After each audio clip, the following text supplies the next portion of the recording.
أصدقائي صديقاتي، نهاركم سعيد.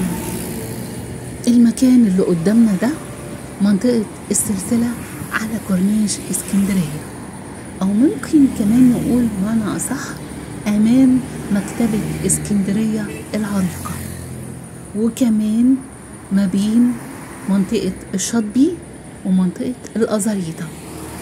عايزة أقول لكم كمان زمان أهالينا بتوع زمان كانوا يقولوا على منطقة الأزاريطة بيقولوا عليها المزاريطة. على فكرة كده ماشية وكده ماشية. معظم اسكندرية بيعدوا من قدام المكان ده وبيشوفوا التمثال اللي موجود قدامنا الأبيض ده، لكن في ناس كتير ما تعرفش هو اسمه ايه وحكايته ايه. في ناس بيطلقوا عليه عروسة اسكندرية، لكن مش هو ده، مش عروسة اسكندرية. التمثال ده اسمه الأشرعة البيضاء أو تمثال السلسلة، وهو من أهم معالم اسكندرية السياحية، وهو في منطقة السلسلة بحي الأزاريطة وأمام مكتبة اسكندرية العريقة. أنشأه النحات المصري فتحي محمود عام 1962، وتم الانتهاء منه في عام 1968.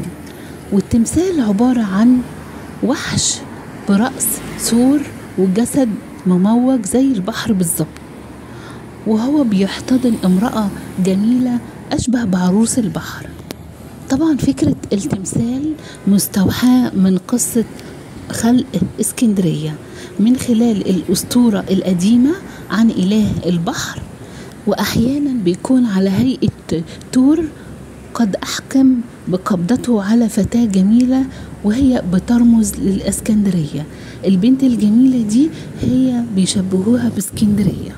لكن في تفسير تاني البعض فسره وقال ان التمثال ده هو تمثال زيوس وعلى هيئة التور وأوروبا الجميلة اللي هي استسلمت له وهو قابض عليها، وده كان تفسير مختلف تاني.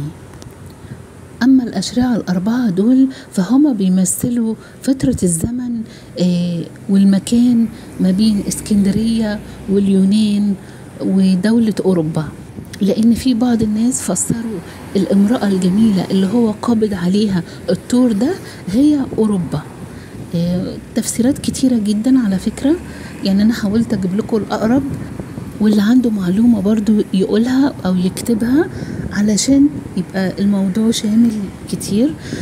طبعا التمثال اسمه السلسلة نسبة إلى المكان اللي هو اتحط فيه في ميدان السلسلة، وكان زمان المكان ده يحتوي على سلسلة طويلة من الصخور، وقد اكتشفت في بقايا أسوار اسكندرية الإغريقية تحت مياه السلسلة، كما عثر على بقايا عمدان وتيجان وعملات فضية في المكان ده.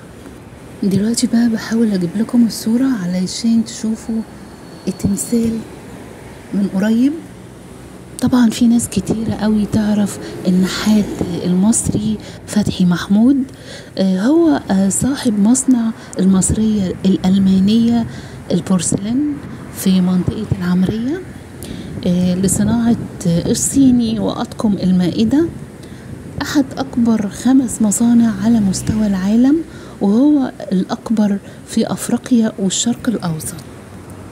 طبعا شايفين قد إيه التمثال جميل، فنان بجد حقيقي.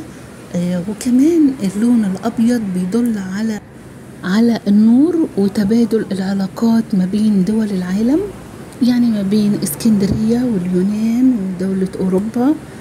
والتمثال هو يعتبر من أهم المعالم السياحية في اسكندرية، والمكان حلو جدا منطقة السلسلة.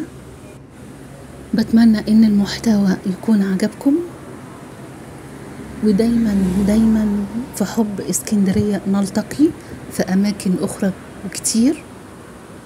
إلى اللقاء.